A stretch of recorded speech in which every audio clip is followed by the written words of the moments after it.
He's the founder and CEO of Crash Champions. So before we get into the founding of Crash Champions, and I want you to, of course, tell us about that, I need your background first, Matt. How'd you get to be Matt Ebert? Yeah, the beginnings are much more modest. I think similar to a lot of people's stories, even yours. You start out more modest with the big ambitions, and then you finally get to where I am today as the the CEO and founder of this big national company. But grew up in a small town in central Illinois. So small, I think there were 40 people in my graduating class.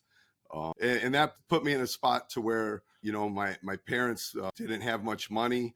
So some of the things that shape you in childhood, and looking back, you always wonder, what drives you today. But pretty strict upbringing and not much money to spend. And so the answer was always a lot of times no, like can't do that, can't do this.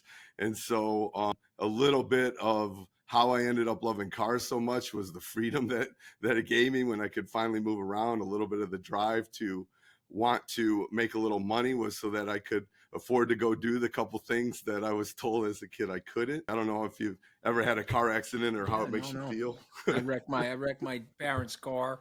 The worst story imaginable. They went away on a weekend trip. I was underage driving the car and wrecked the car. So you have to imagine the punishment was quite Oh, severe wow. and justified. Yeah, mine was only it hurt me, it didn't hurt them. So that's a way worse situation. But for me,